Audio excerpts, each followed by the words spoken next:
All right, good afternoon, everybody. For those who don't know or don't remember, my name is Patrick Harris. I'm one of the sales rep at Western Title. We do title, escrow, and we do fun classes like this. So we have monthly educational series where we come here to see Nevada properties, and we're happy today to go over cybersecurity and fraud prevention. Not only what Western Title does to protect you, but what you guys can do to protect yourself. So to take over and lead you guys through the presentation, we have Zach Ellsworth. He's our resident IT technician and all things computers. So I'll turn it over to him.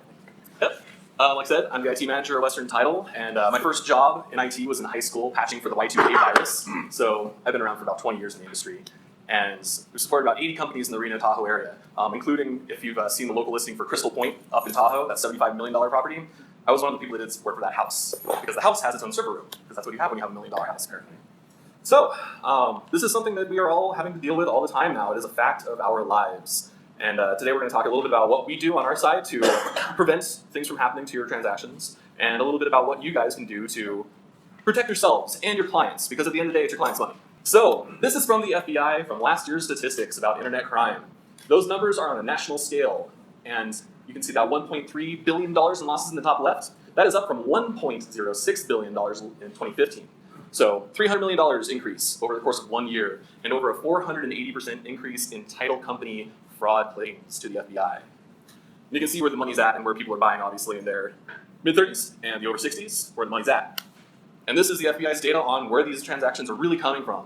And obviously Nevada is a smaller state, and we're not in the top 10 of scams, but as we all know, California is our best partner here, and that's a lot of our business coming over the border. And $255 million is a lot of money. And this is coming from people up from the Bay Area too. So as we get these new businesses coming up here, Apple, Switch, Google, all those fun companies are bringing up potential investors with a lot of money. And so we're going to get some bleed over from that. This is for Nevada. These are the numbers that we want to be looking at. Over here we go. Personal data breach, phishing, smishing and farming, ransomware, and the real estate rental. Now the real estate rental seems a little bit lower than you probably expect, but that just means fraudulent listings, fraudulent rentals, things like that. Down at the bottom, you see the actual monetary values. And this is, again, just Nevada, just our state. So phishing, a couple $100,000, but that's up $100,000 from last year. Social media phishing, where they're going to send you a message over Facebook instead of email. Funny terms, we'll get to those. So Kaspersky is one of the leading antivirus places in the world, based out of Russia. It's one of the top companies that handles malware and types of deals like this. And this information is from 2015. That 90% number is 99% now. All companies have experienced some form of threat, being spam, phishing, viruses, leaked data from internal members. It's a big one. You see the 73%? That means employees either giving away the information or providing the access needed to get the information. And you can see at the bottom, it does cost a lot of money. And this isn't just the loss of data. This is the insurance claim that you have to make. This is the lawsuit that you're going to have to sue the bank on. This is the fees you're going to eat to your clients. And again, these are 2015 numbers. Cybercrime has now surpassed all other forms of business crime. Theft, on-site thefts, break-ins, clients, again, stealing, and then employees doing physical thefts too. So cybercrime is now the biggest threat to business and the state in the world. And just to put that in perspective, here's the director of the National Intelligence for America saying what our biggest threat is. This isn't business, this is as a nation.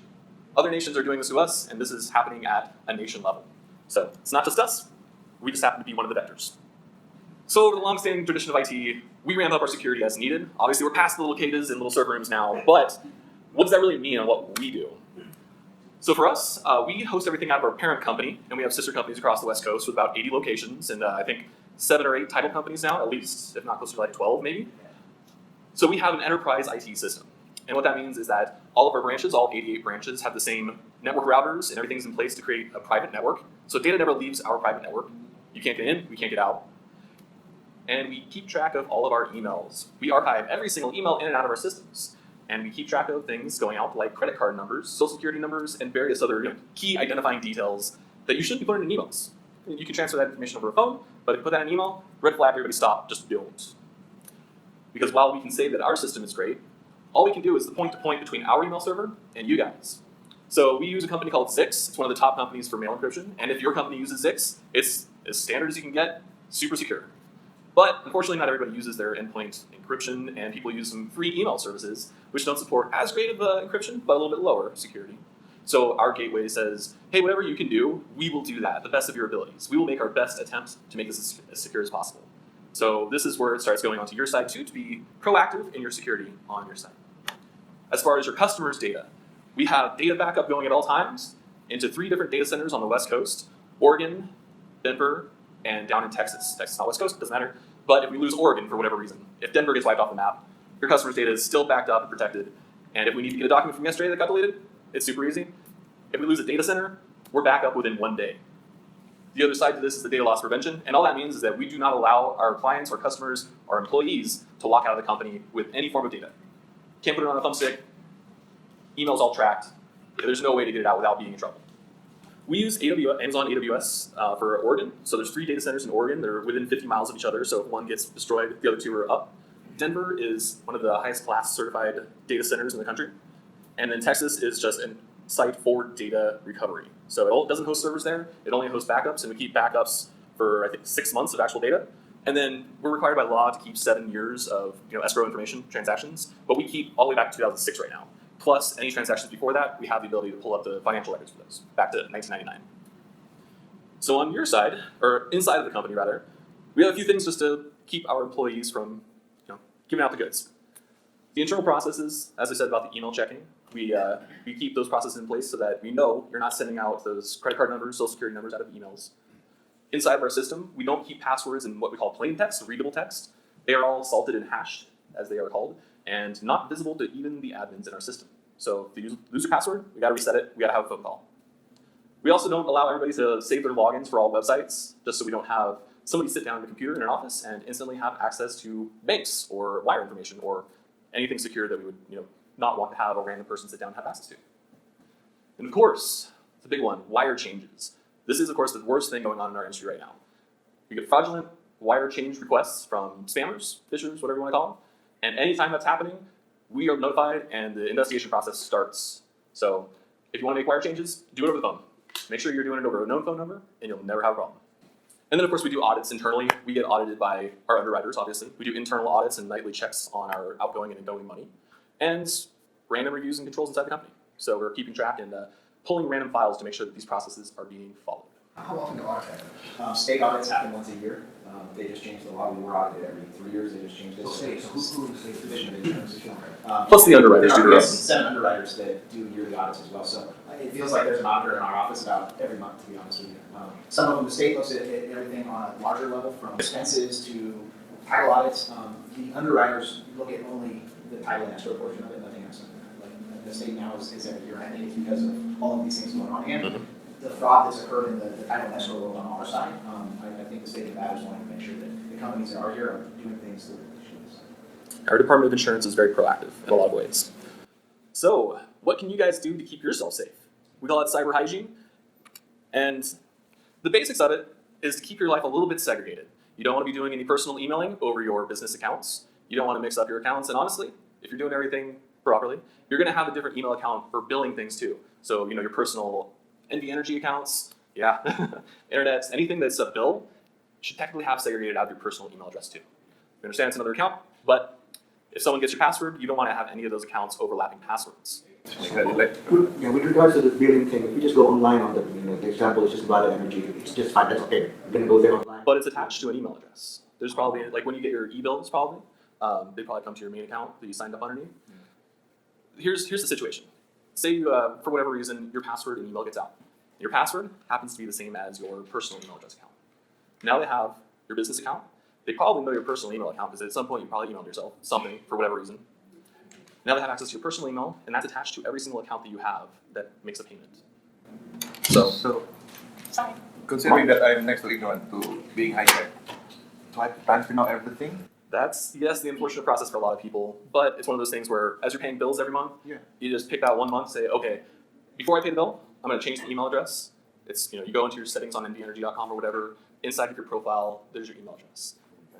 And you change it, yeah. My bills, and then attached to the bill to pay with the Bank of America and all this stuff. Like, So Zachary, you said- These are best practices. Maybe I'm being naive too. So you're saying you can have all of your bills attached to a separate, not Yeah. each bill? No. You have your email account that's Right, zachsbills@gmail.com. okay. Something And like all the bills just under Will be one under account. Right, And then exactly. business under business. Yeah, and the family photos on whatever other one.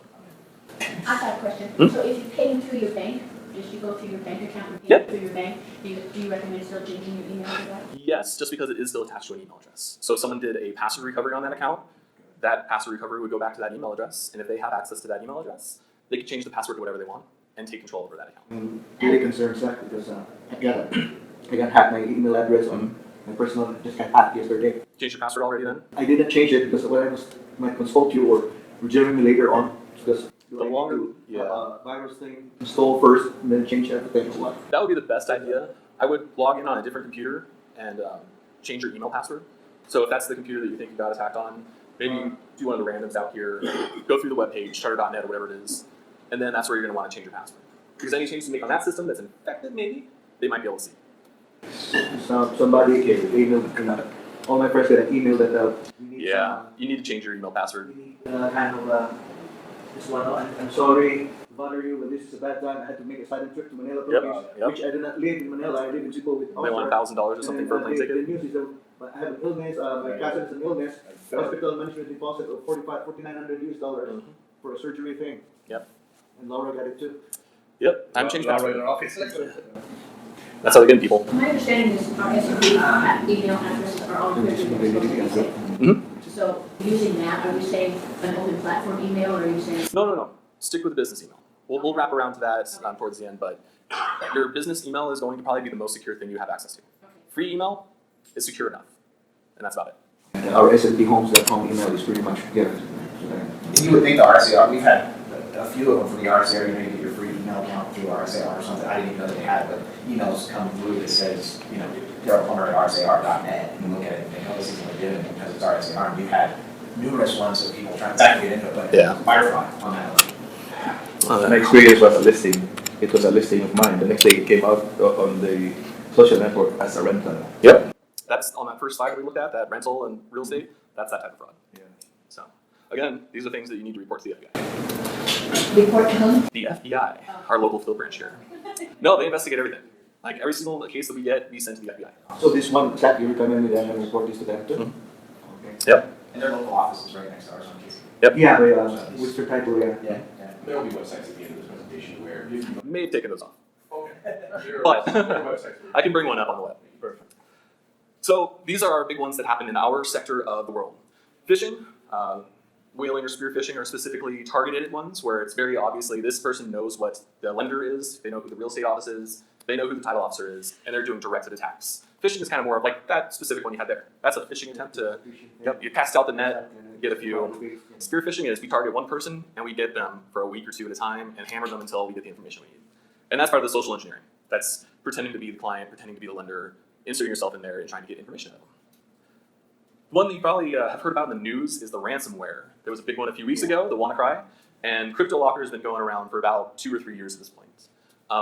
The main theme on these guys is that they get on your system and they don't do anything super malicious, but they start encrypting your files, basically putting a lock on those files in very specific things: PDFs, Word documents, Excel files, audio files, the things you use every day and you need access to.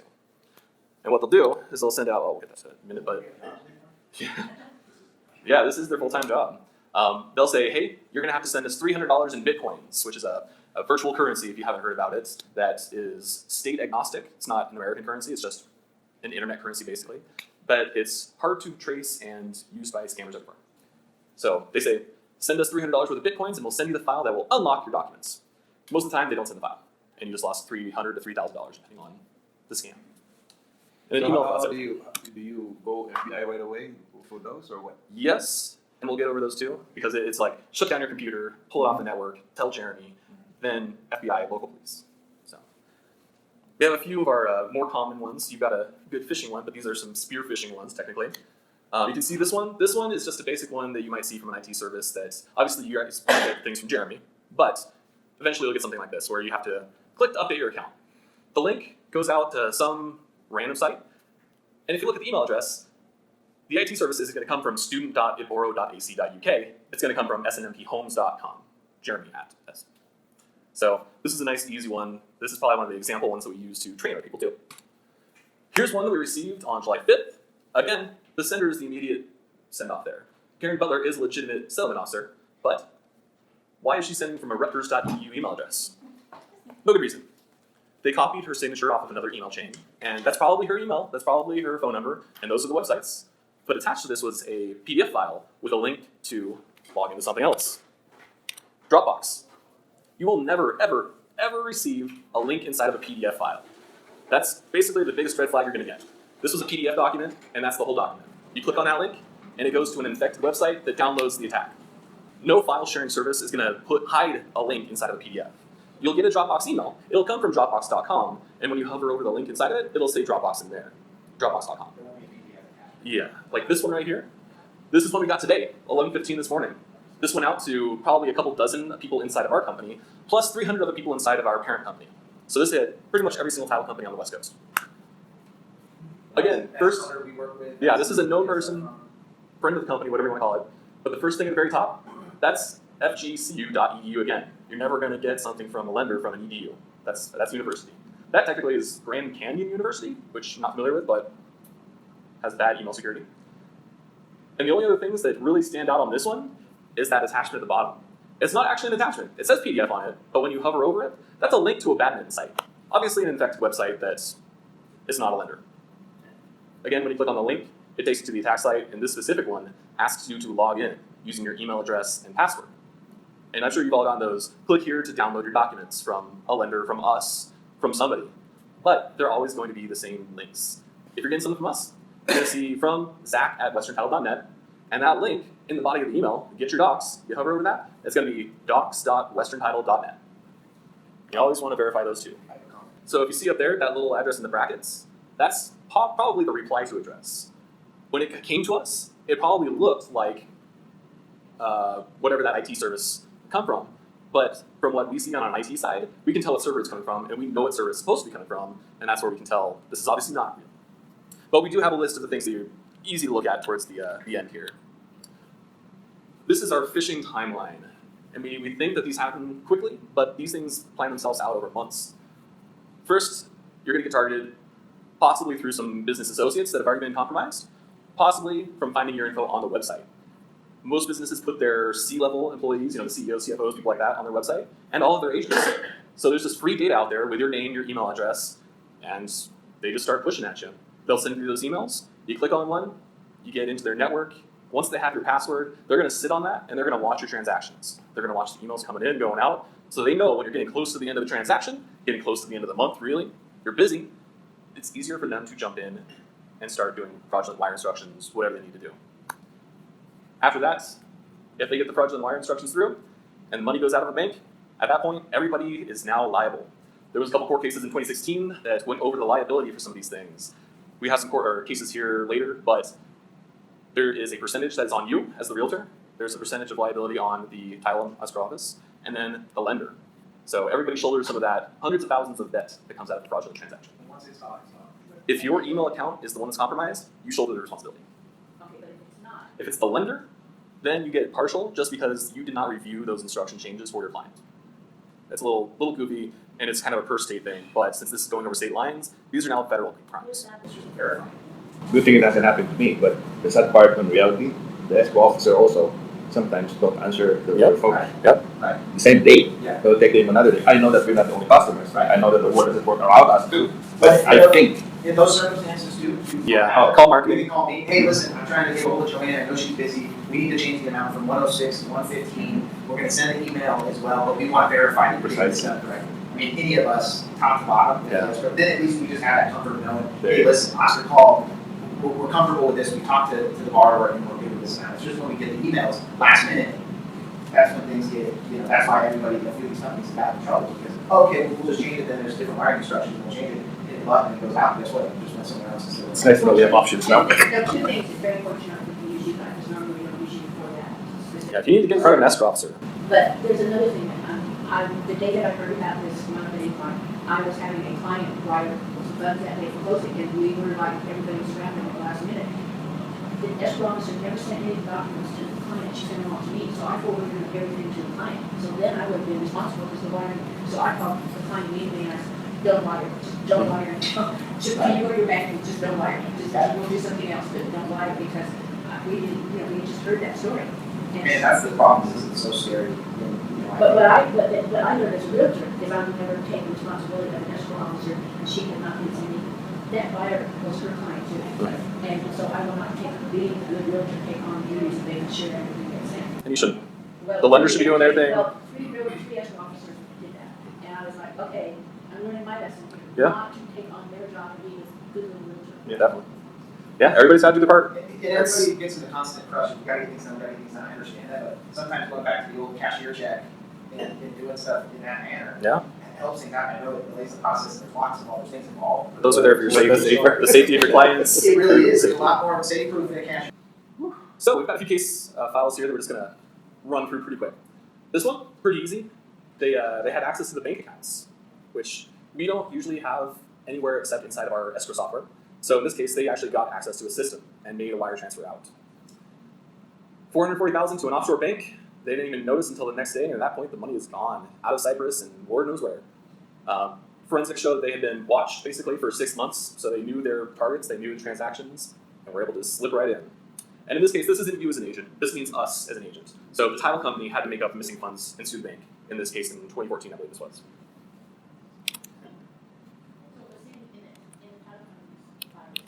Yep. I don't know the title company. That wasn't us. I don't know their particular problems. But as we go back to the issues with the email, a lot of these people that are attacking us are not in America. They're in India, they're in China, they're in Russia. And those spelling errors and spelling changes bleed through. You get a lot of the tense errors where they're not using I correctly or me correctly. And they don't use contractions the same way we do. So you'll see a lot of odd yours, and things like that. And if you ever receive an email from Dropbox or an automated service, and there's a spelling mistake, instantly delete it. There's never going to be a spelling mistake on an automated email coming from a major company. Another easy one to kind of spot at first glance is if you've been dealing with a lender or an escrow officer for weeks on end, you've seen their signature 10, 20, 30 times. If their signature is suddenly different, just even a little bit different, that could be an indicator. It's not one that's usually sticking out, but it's in there. And as we get to the last bits, the urgent changes at the very end of the transaction. They're banking on you not double checking, not calling the client, not calling the lender, not doing the job. The more that they can push you, the more that you can get you to do faster and faster, the more mistakes come through. So if there's an urgent or confidential on there, immediately be worried. Suspicious attachments, if you're getting attachments from clients, you know that they're coming through potentially from the client. But if you get run from a random .eu email address, probably virus. And then again with the links in the email, you gotta hover over every link. That's the reality that we live in. Why is everything .eu? Like, what is the Education? Yeah, I just wonder. Universities don't typically have the money to invest in high-level security. They have a lot of turnover each year as students and teachers come in and out. I mean, think of how many people graduate UNR every year, and they pick up another 3,000, 5,000 students. So there's a lot of turnover of accounts that aren't monitored. Like, personally, I had a UNR.edu for 10 years after I left. I just wonder if there's a lot of these that we're seeing are .eu. Because at some point, they probably got on a list of hacked accounts. Like, they were on Home Depot or Targets. They had the same password, and they were able to use that password to get into a different emails. Also, for attachments, there's actually a website called PCapture. There you go. And it actually allows you to you can take an attachment that was sent to you by email, upload it onto that site, and it opens it and shuts down any type of virus or malware that's attached to it. It's basically checking to see if there's links inside of the document. Exactly. So it will either display it and say, hey, you just received a contract and it just labeled it wrong, or it will open it up and show you what's inside of it, like this has a virus, this is and just drag and drop it again. Exactly. Mhm. So it's a good way if you're scared that you just got an attachment that is not good and it's going to be a virus. It's a good double check. You can almost drop it in there and it's safe. It's safe. Absolutely. So these are the FBI recommendations, and pretty much everything that we've covered so far. Be suspicious of anybody that's trying to get your information, ever. Always compare the links, make sure that the sender is the same. Contact the business. Use your work email for work, use your home for email for home, and that's one of the government anti-phishing sites right there. Hold on a second. So ransomware. Ransomware is that one we talked about where they're putting locks on your files and then charging you to get those files back. It's everywhere. In 2015, this is still low again. Ransomware in 2016 was closer to 3 million computers. And it's pretty much the end of some companies once this happens. If they don't have backups, they're out of business. And we have a few examples of common ones that you'll see. This one is scareware, where they're trying to say, the FBI knows that you've been doing some weird stuff, if you read it in the middle there, and you have to pay them a fine to get your stuff back. It's obviously not the FBI. They're never going to contact you like that. They will show up, and they will show up heavily armed. This is another common one for a crypto locker.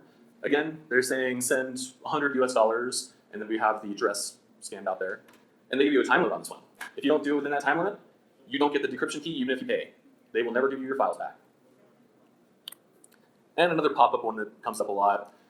Windows is never going to tell you that you have spyware. They're never going to tell you you have a virus. They're never going to call you to tell you you have a virus. It just doesn't happen that way. The only way that you're going to tell that you have ransomware is you try and open up a file and you can't. And at that point, you turn the computer off, call Jeremy, get balls moving. So, if this does happen to you, the fastest thing that you need to do is turn that computer off, get it unplugged from the wall, and prevent it from further encrypting more files. Doesn't matter if you're at fault or anything, just you have to get it taken care of. The longer your system is online, the more files get encrypted, and the harder it is to recover. You do have to talk to your IT department. You need to tell Jeremy, and they'll get everything going for you. They're going to have to probably format your computer, so hopefully you have everything backed up somewhere else if they're not going to be able to get retrieved. On the home side, same thing. Hopefully you have backups, and hopefully they are not attached to your computer. Hopefully they are in the cloud. As soon as you notice, again, turn off the computer, unplug it.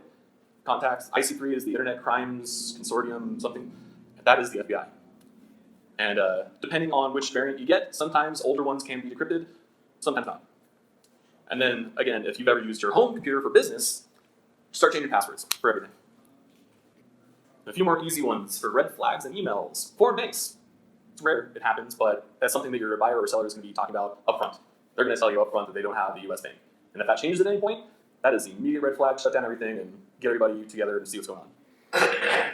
But putting payments to people that are no longer listed in the transaction. If Patrick's selling to Chad, and Chad all of a sudden wants to change the beneficiary on his side to me, and you know who I am all of a sudden, stop. Talk to everybody, get back on track. And on the other side is something that we get a lot from lenders. The lenders actually will come to our people that have common names, like Michelle Davis at our Kitsky office here. It just happens to be a very common name. So the lenders verify her information, including her social. They basically do a background check. And on her assistants, the title officers, everybody involved in that transaction.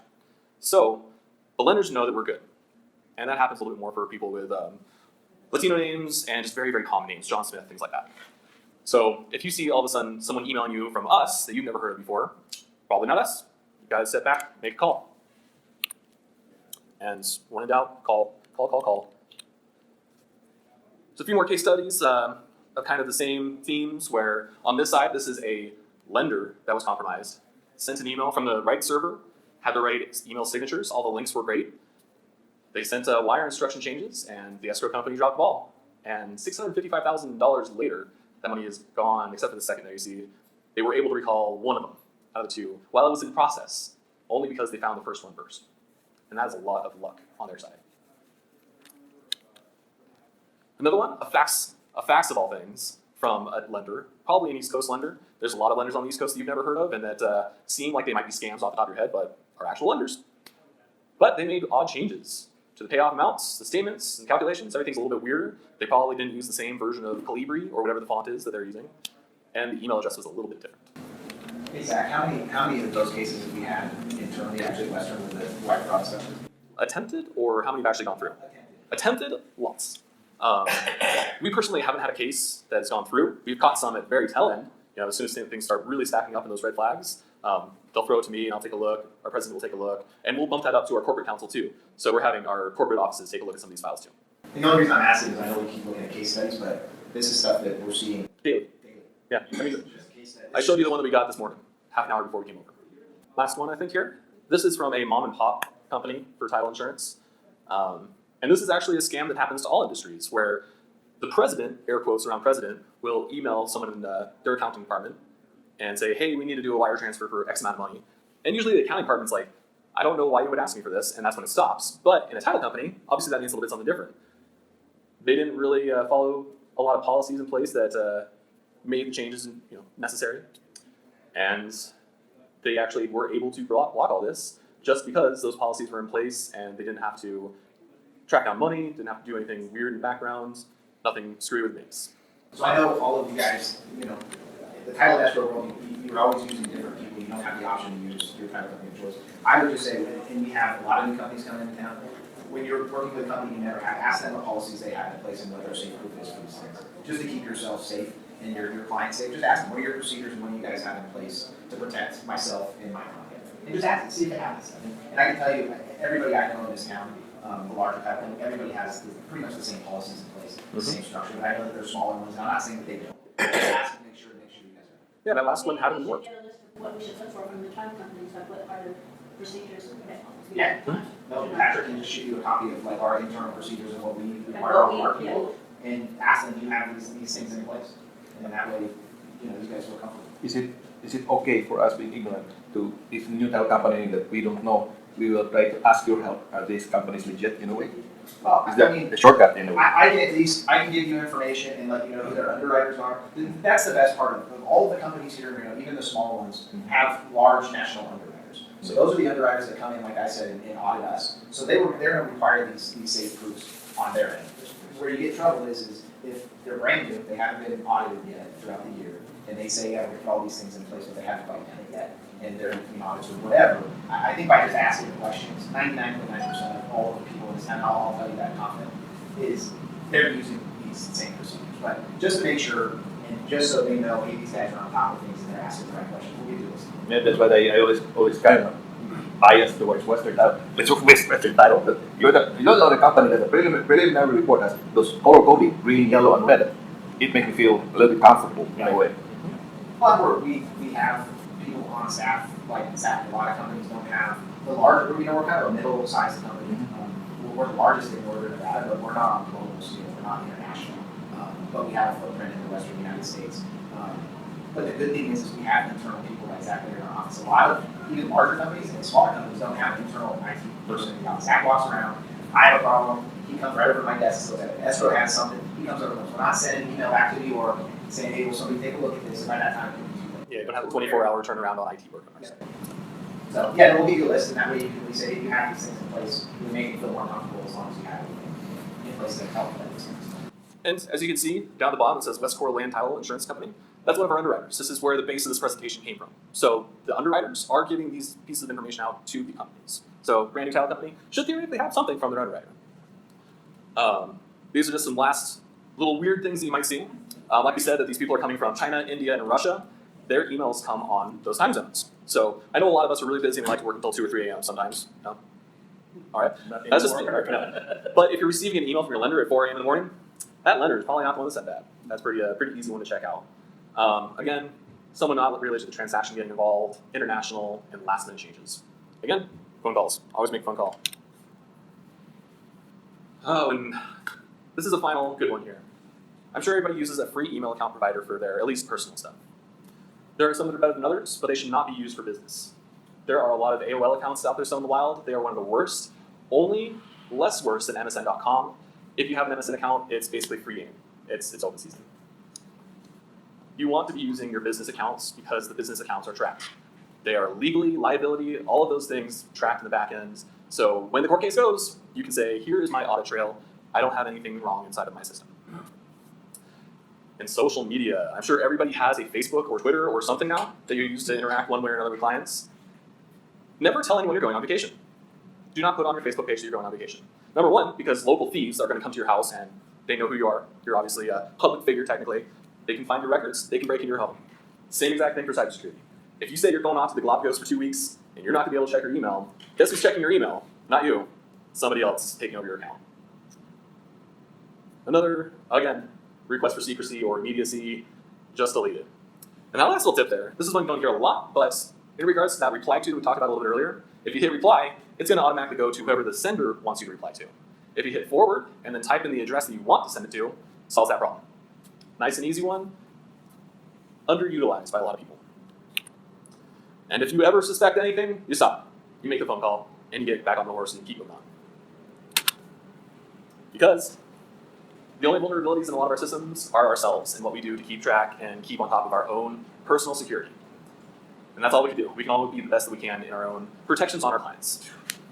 You're scaring me, man. I took out all the slides that said, am I scaring you yet? So I am. It just goes from one thing to another, Yep. We've had people break into our office when we were downtown, they went through Skylight, they stole lots of checks, and they went right checks all over the place. It's just something else, when you're dealing with money like we all are, it's just something else, and when we look at this 10 years from now, going, oh, now it's the new. Yep. We just have to be smart and hopefully work together. And the good thing for, your guys' move in Western Title is there's a lot of communication. If Jeremy's on the phone with us, I'm on the phone with Daryl, that's a good thing when there's communication and you're not dealing with a title company that's back east and a real estate company that's in California. So people getting close and having your team, whoever it is, whether it's Western, First, whatever, make sure you're comfortable with the team in each company and that you have lines of communication. That's the most. it takes a village. Yeah. It really does. Well, Great. yeah. God. So So we'll that- have Patrick send all the hyperlinks and the links that you guys saw for the FBI, those kind of things. And your information, please. Yep, all right. For more backup. And then we'll also give you a list of all the things we do internally, so you can ask those questions.